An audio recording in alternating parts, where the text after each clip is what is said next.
Can organ shutting down be reversed in intensive care for critically ill patients? This is a question we get quite frequently from our readers, and today I'm here to answer it. My name is Patrick Hutzel from intensivecarehotline.com, and this is another quick tip for families in intensive care. So, can organ shutting down be reversed for critically ill patients in intensive care? So, organ shutdown can sometimes be reversed in intensive care depending on, of course, which organs are affected. Let's go through all the major organs and break it down step by step. Kidneys. Acute kidney injury is often reversible with supportive care like dialysis, fluid management, and diuretics. Number 2, lungs. Respiratory failure may improve with mechanical ventilation, either invasive or non-invasive mechanical ventilation, and treatment of underlying causes like pneumonia or ARDS. ARDS stands for acute respiratory distress syndrome. It's also known as lung failure. Let's look at the heart. Some heart failure cases, i.e. due to sepsis, arrhythmias, or heart attack, may stabilize with medications such as vasopressors, inotropes, or vasodilators, procedures, or mechanical support such as intra-aortic balloon pump, ECMO, also cardioversions, or also left ventricular assist devices or right ventricular assist devices. Let's look at the liver. Acute liver failure can sometimes reverse with intensive treatment, though chronic liver failure is less likely to recover. And let's lastly look at another major organ, which is the brain, of course. Brain injury from lack of oxygen or sweating is harder to reverse, although not impossible. Recovery depends heavily on severity and timing. Let's look at the causes of organ failure. Infections, also known as sepsis. Treating the infection quickly with antibiotics and supportive care can allow organs to recover and heal. Drug toxicity or poisoning, removal of the toxin can sometimes lead to recovery. Dehydration, shock, or low blood pressure. Prompt resuscitation can restore function if caught early. It's also important how quickly care is given. Early intervention, such as stabilizing blood pressure, oxygenation, and treating the underlying cause greatly increases the chance of recovery. And of course, the patient's overall condition. Younger, healthier patients tend to recover better than older or chronically ill patients. Pre-existing conditions like diabetes, heart disease, or cancer reduce the likelihood of reversal as well.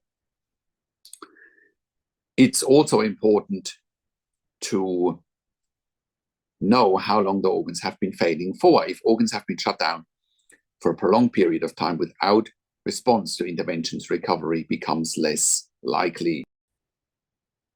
Now, let's assume standard treatment fails, as outlined here.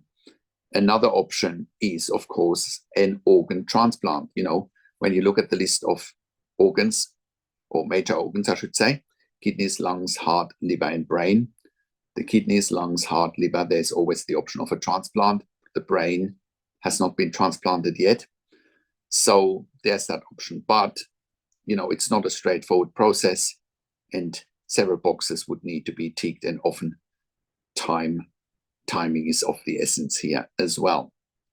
So I hope that answers the question about whether organ shutdown can be reversed in intensive care for critically ill patients.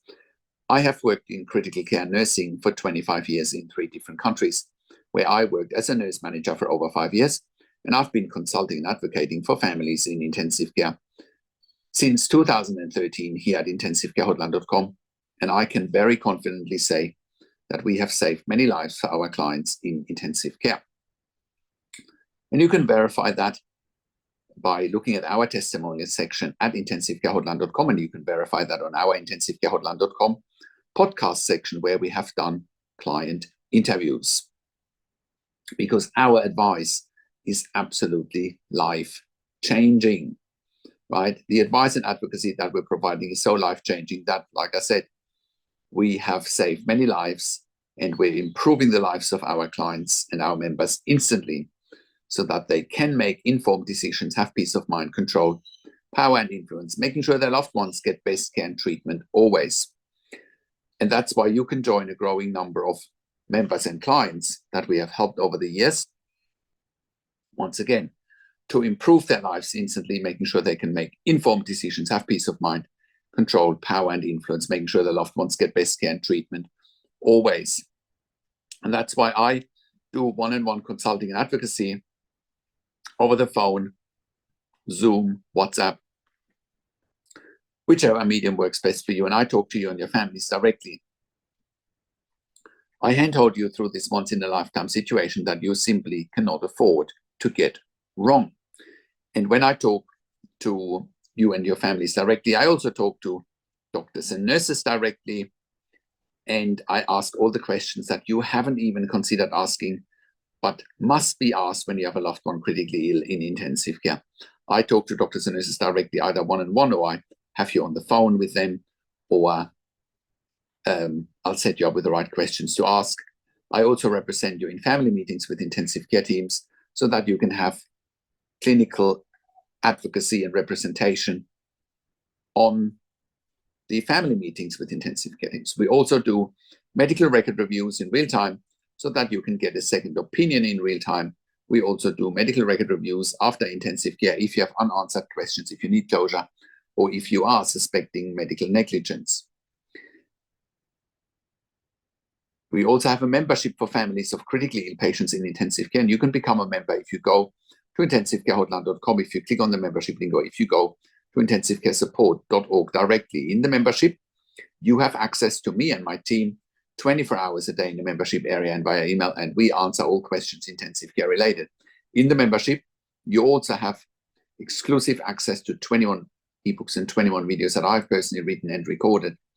And all of that, once again, will help you to improve your life instantly so that you make informed decisions, have peace of mind, control, power and influence, making sure your loved one gets best care and treatment always. And all of that you get at intensivecarehotline.com. Call us on one of the numbers on the top of our website, or simply send us an email to support@intensivecarehotline.com with your questions.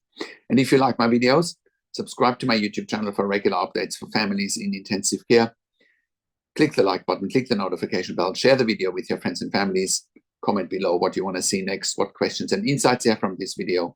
I also do a weekly YouTube live where I answer your questions live on the show. And you will get notification for the YouTube live if you're a subscriber to my YouTube channel, or if you're a subscriber to my intensivecarehotline.com email newsletter at intensivecarehotline.com. Thank you so much for watching. This is Patrick Hutzel from intensivecarehotline.com, and I will talk to you in a few days. Take care for now.